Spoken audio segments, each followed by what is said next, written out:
What I stated is basically the perception of the people.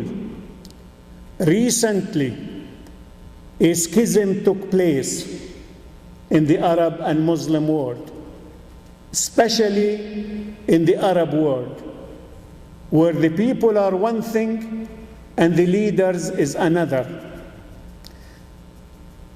My final sentence is that the people in the Arab world, because of the war 2 years ago in Lebanon, and the war, if not massacre, recently in Gaza, had all Arab and Muslim people on one side, and they felt their empowerment for Hezbollah, for Hamas to withstand the arsenal of Israel, supported by the US arsenal, MiGs, tanks, and the like. More than 6 days where the Arab regimes collectively, they could not stand in 1967, gave the people a new power, empowerment that says, we'll take care of you as leaders and we will take care of our central issue. Thank you very much. I take it very positive as a Shia Muslim that the United States did a great job in Iraq to free us.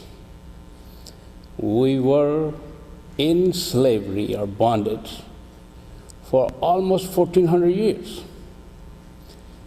And now Shias have freedom of religion,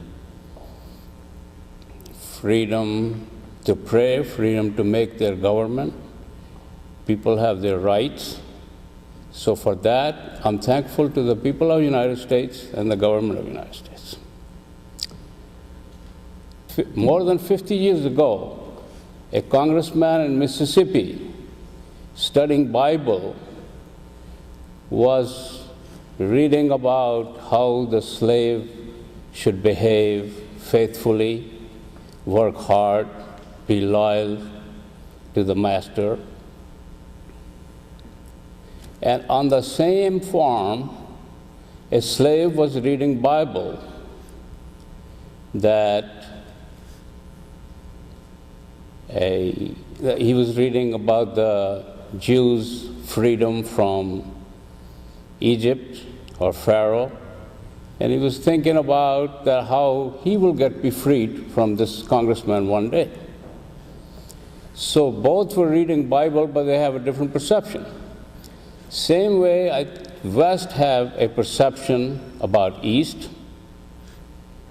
We have a perception of coming from the civilization, Roman civilization, where state and church were separate. And we think that is the best. And we think that's best for the West and should be best for the East. It could be, but it's just a perception. Islamic political thought has the main problem is with the Shias and Sunnis in the ruling is due to the political thought. The difference in the political thought is that in the Middle East, the Sunni Muslims, caliphs rule for more than 1,000 years. Two families, one ruled for about 250 years, and the other family ruled for more than 700 years. And the caliph, which means in English is vicegerent of God, he was spiritual or religious head and the ruler, a king and the pope, both. And that was more than 1,000 years. So they are used to that. And that's how they perceive the leaders. And those leaders used to lead the prayers and appoint imams, whereas in the West, Obama just got selected. He probably is going to hire political appointments, more than 2,000 people, but maybe single one would not be priest. But the Muslim rulers were appointing imams and priests, and they themselves were leading the prayers and being the religious head. Now, the Shia Islamic political thought is different than Sunnis, and that's where we differ. The Shia political thought says that the scholar is spiritual and he's above the ruler. So therefore, and a case in point is our first Imam, Ali, who was the fourth Caliph of Islam. He was advisor to the before, but then after that he just stayed in as a consultant until the people, the will of the people, came to him and said, you take over. So the Shia Muslims, they have, like in modern day, if you see Iraq as a government, Sistani is just spiritual head, blessing, jurisprudence.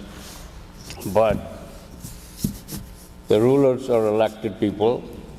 It's again thanks to the United States that they did help to establish that system. But in Iran, people fed up with Shah of Iran, whatever reason was. And with the people's will, Khomeini came in. They gave him a great reception, we all saw on the TVs, and they respected him. After that, Khamenei is the leader. People have their wills, not in the case of Khamenei though, because when they will decide that they don't want him, they will replace him. It's their job to keep him or replace him. We in the United States, right now, we have a book came out, The Ruling Without Governing. We want governments that listen to us and govern themselves over there, but we rule indirectly. The British used to send their governor, and they used to govern also. But modern day superpowers just rule and let the other people govern. So when the other people are not allowed to govern, not rule, then we get upset and we say, well, this is wrong. You're doing this wrong, you're doing that wrong. Coming to the democratic or revolution of Iran, I would say in the last 30 years, Iran has not invaded a single country. Iran has war prisoners and the immigrants that came from Afghanistan and Iraq. They treated them such a way that even the United States could use them when they needed them when they went to Afghanistan.